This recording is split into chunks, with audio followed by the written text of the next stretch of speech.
You might be one of millions of Americans right now that are holding off on buying real estate because of these really high interest rates. But what if I told you that interest rates don't matter? As in, they actually really don't matter. One shot, now the future is yours. Go! So let me ask you, 7% interest rates, is that high or is that low? If you're referencing the last decade, you're probably thinking, Kris, that's crazy, crazy high. You shouldn't be buying real estate with interest rates like that.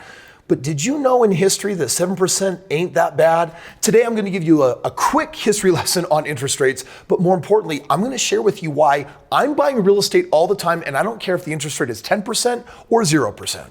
It seems like the word recession is on everybody's lips right now, and with inflation hovering around 5%, the Fed is still keeping interest rates high. However, things are not nearly as bad as people say they are because interest rates are relatively high from 2 years ago.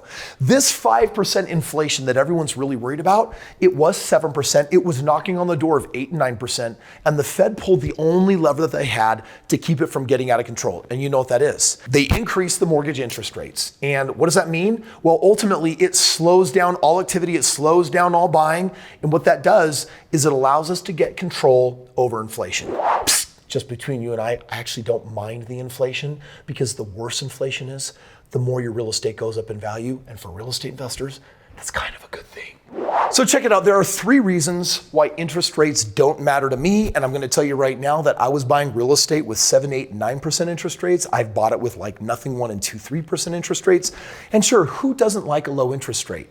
But what I'm about to share with you is going to reveal why it will never stop me from investing in real estate because it really doesn't impact my ROI at the end of the day. Here's reason number 1.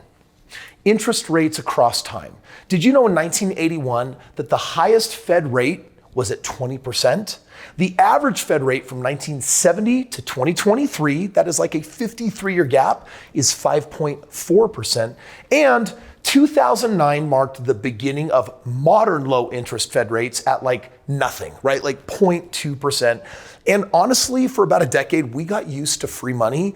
And now that rates have come back, we've all forgotten our history. The current average 7% mortgage seems like a raw deal, but it's actually not that bad when you look back across the past few decades.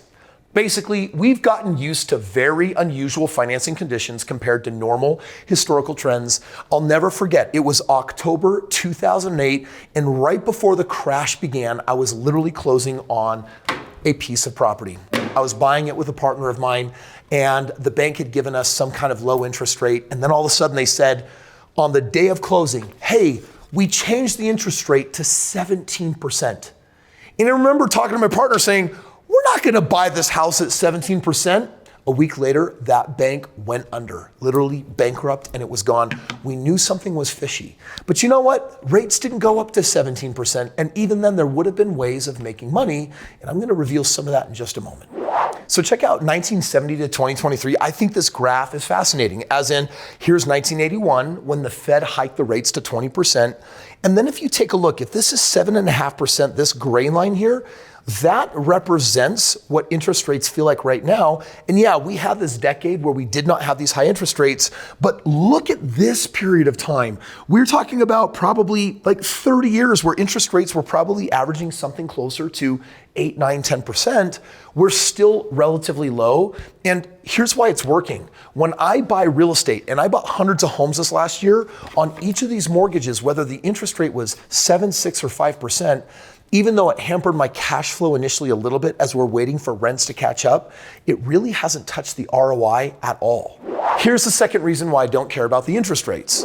Interest payments can feel scary when you see them added into one total, but it's important to keep in mind the time value of money. Money is worth less tomorrow than it is today, especially in an inflationary market. So even though you're technically paying more in interest, the actual value lost over time is much less than most people realize. Inflation is bad for soft money. For example, if you have money in the stock market, crypto, 401k, IRA, just the stock market in general, those soft accounts are impacted negatively by inflation. Hard assets like real estate have the inverse effect. So when you own a piece of property and money loses its value, the house goes up in value. And so what it is real estate ends up being a natural hedge against inflation. In other words, if you know that inflation is bad, you want to own more real estate and you want less money in that retirement account. Now we start getting into the solutions and the third reason why I don't care about the interest rates. And it's the third one, using OPM, other people's money. High interest rate economies offer an incredible opportunity for those able to secure alternative financing. True, this often means that the rich get richer, but it doesn't have to be that way. In fact, the hidden trick to building wealth in any market is to find the best deals possible and leveraging the power of OPM, other people's money. If you have a piece of property and a home equity line of credit, you might have a rate on it at 4, 5, or 6%. And if you don't use it, you pay nothing. But when you use it, you do. So if you were earning 20% over here, but had to borrow at 5%, would you do that deal? That's called positive arbitrage. I would do that deal all day long. Borrow at 5, lend at 20, the 15% I make is for me after paying the 5%. That's creative, and there's many formats of it. Let me show you. So let's talk about these hidden solutions. Here are some interesting ways to get around traditional financing entirely. Number one, did you know that you can pool money together with other people in investment funds or trusts? So literally 2 or 3 buddies get together to take down a deal. That happens. Investing in an existing fund or partnership where you become the creditor. Plan on refinancing in the future, as in, hey, we're going to do it with a high interest rate today, but we know in the next 6 months or 18 months or 2 years, the Fed's going to likely bring those rates down. We'll refinance then. Or there's creative financing. The owner's going to carry some of it. There's a subject to. In other words, there's a lot of different ways to make a deal happen. And at the end of the day, the interest rate, it has a very, very, very tiny impact on the overall ROI. So if the deal's good, the interest rate probably doesn't matter too much. If the interest rate does matter, it's probably not that good of a deal. Use this information towards your advantage. This recession is not bad news, it's good news. You can beat the market at its own game. I'm telling you, with inflation to be expected for the next several years, there's a chance to buy and own some of the best real estate in the country. And you know, a lot of people think the market's gonna crash. And so when I buy markets in some of the most lucrative markets, right now those prices have dipped a little bit, and guess what's happening to my ROI? It's going up substantially. It's not interest rate driven, it's deal driven. And if you wanna know some of the last 1,000 deals that I've done with people for making a lot of money, check this out.